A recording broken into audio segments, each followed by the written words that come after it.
వికారాబాద్ జిల్లా పరిగి నియోజకవర్గంలోని పూడూరు ప్రాథమిక వ్యవసాయ సహకార సంఘం నూతన పాలకవర్గం బాధ్యతల స్వీకార కార్యక్రమం ఘనంగా జరిగింది. ఈ కార్యక్రమానికి ముఖ్య అతిథిగా Parigi MLA TPCC training committee chairman doctor T Rammohan Reddy హాజరై నూతన పాలకవర్గ సభ్యులకు శుభాకాంక్షలు తెలిపారు. ఈ సందర్భంగా P Raghunath Reddy Pudur PACS chairman గా, సురేందర్ ముదిరాజ్ వైస్ చైర్మన్ గా బాధ్యతలు స్వీకరించారు.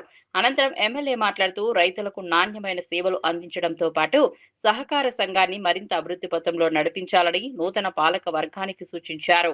రైతుల సంక్షేమం, వ్యవసాయ అభివృద్ధి ప్రభుత్వ ప్రధాన లక్ష్యమని పేర్కొంటూ రైతుల ప్రయోజనాలను దృష్టిలో పెట్టుకుని సమిష్టిగా పనిచేయాలని పిలుపునిచ్చారు.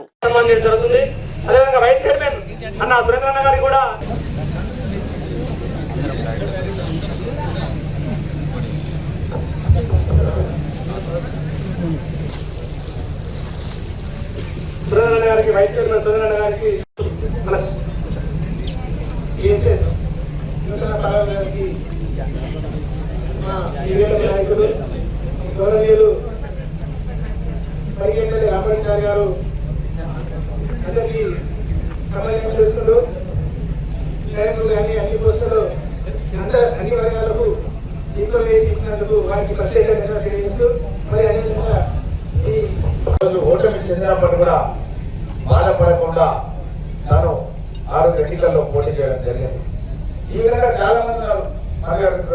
మన సురేందర్ కూడా ఎంతో కాలం నుంచి కష్టపడి పార్టీ యొక్క కార్యక్రమాలు ఏం చెప్పినా సరే ఒక నిజాయితీ గల కార్యకర్తలాగా పెద్ద చిన్న తారతమ్యం లేకుండా అందరినీ కలుపుకొని పోతూ ఎక్కడ ప్రోగ్రామ్ ఉన్నా సరే నాకంటే ముందే అక్కడ ఉండి అందరితో సమాచారం మాట్లాడి ఆ ప్రోగ్రాం విజయవంతం చేయడమే ధ్యేయంగా తను సురేందర్ పనిచేయడం జరుగుతుంది. వారికి కూడా వైస్ చైర్మన్ అవకాశం కల్పించడం జరిగింది.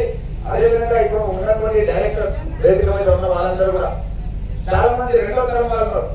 అంటే ఒక తరం వాళ్ళ తండ్రి తరం అయిపోయింది, ఇప్పుడు 2వ తరం కూడా వాళ్ళు కాంగ్రెస్ పార్టీకి పనిచేయాలన్న ఉద్దేశంతో చాలా మంది ఇక్కడ పనిచేస్తున్నటువంటి నాయకులు, కుటుంబాలు చాలా మంది ఉన్నారు. చాలా సంతోషం. సీనియర్ లీడర్లకు అందరికీ నా ఒక నమస్కారం. ఈరోజు ఈ సొసైటీ చైర్మన్ ఇలా ఎదుర్కొన్నందుకు రామరెడ్డలకు ధన్యవాదాలు తెలుపుకుంటున్నా. పార్టీకి రామ్మోహన్ రెడ్డి ఎల్లవేళ సేవలో ఉంటానని